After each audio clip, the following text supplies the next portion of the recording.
Hi, I'm Hayden, the psychologist, and you're watching my series on mental health surrounding lockdown around the COVID-19 epidemic.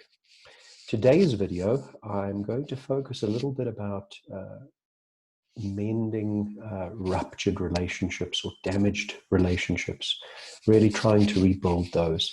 I'm aware during this time many people at home within their home environment.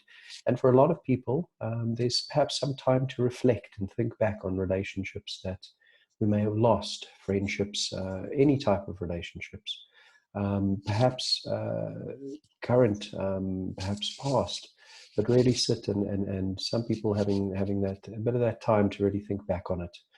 I'm aware that this can be quite painful. Sometimes we can sit with a lot of anger, a lot of hurt, a lot of unfinished business. So today I'm focusing, just walking through some steps that are quite helpful from a psychological perspective uh, in the process of seeing if a relationship can be rebuilt a little bit. The first step that I want to put forward lies on an emotional level. Whatever relationship, maybe we have regrets of what we did, maybe we feel really hurt and really wounded from what somebody else did, perhaps a bit of both. Either way, we are likely to be sitting with an emotional impact, maybe conflicting emotions, maybe one strong emotion, maybe numerous. But essentially, the first step is to try and process those emotions. Uh, One really effective route, if there's a third party, somebody else that we can talk to about it, share our experience, um, actually, and feel that we are heard. If the person can listen with as little judgment as possible, just trying to really understand, that way we really can process the emotional experience. If we don't have the luxury of a third party that we can share with, my suggestion there is to write a letter, to almost to journal it, to really share all or get all of our subjective experience out on paper. You will not necessarily send the letter, but it is just to facilitate your mind to start to process the emotions as you go. Once you've completed that and you've done a bit of a processing, I want to suggest reevaluating a bit, reflecting back and thinking again, is it still your need to reach out and mend this relationship? I say that because sometimes once we've processed emotions, we see the picture a little bit different. So there we can just have a relook. You might find that the need is not for that specific person. One might be perhaps a bit lonely, not necessarily missing an individual, but feeling a bit more alone. So there, it gives us the opportunity to re-clarify the need.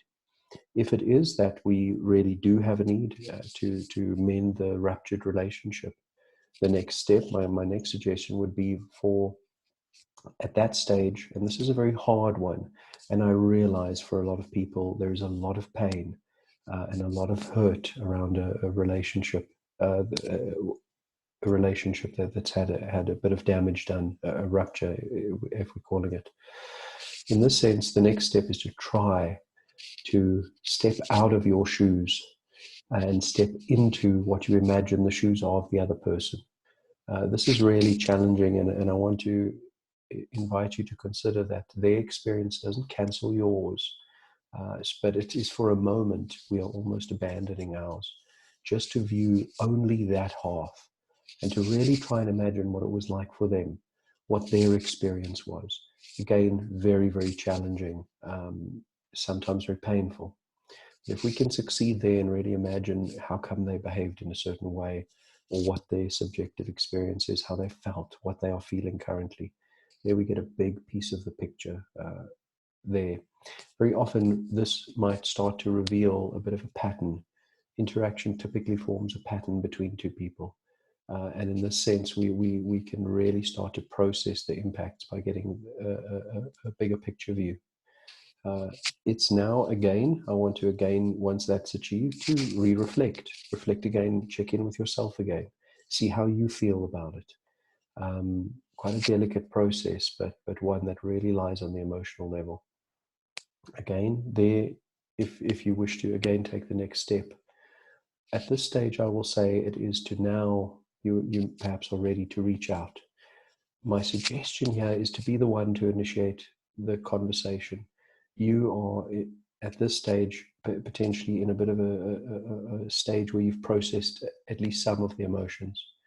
When we reach out, it is to invite the possibility of chatting a bit about it with the goal of seeing if it can be healed. Perhaps a wounded friendship. In that sense, once you reach out, it will be to start to try and hear and respect whatever the response is. Hopefully it will be that they are willing. If they are not yet, it is to try and stay in their shoes and imagine why. Maybe it is a bit too painful for them. Maybe they are angry. It will obviously depend on the situation.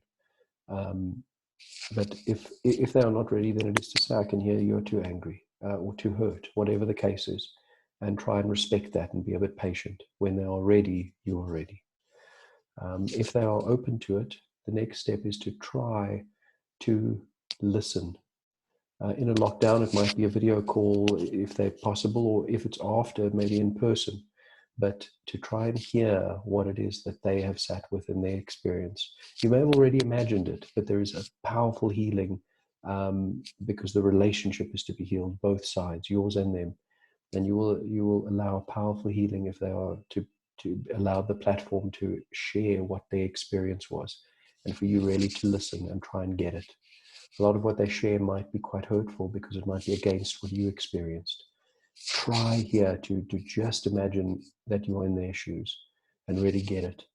If you're successful there, then it is to say to them, to request if they can listen to you. Part of the process is you facilitating them and hearing them, but the other part is that they are hearing you. Then it is to share your side, what your experiences were. I don't want to rush this process. If they don't feel heard yet, it is to carry on. It may take a while. But once they feel that you get it, then they are to listen to you until the point that you feel that they get it, that you've shared enough, that you are genuinely feel, okay, they understand from my perspective what it was like, what the series of events were, how it was. In that way, you're able to heal the rupture in a way that really has the potential to be quite effective. If, of course, for whatever reason, it is not possible for you to hear or them to hear you, then there may be something else blocking it. For the purposes of this video, that can be a bit too clinically complicated.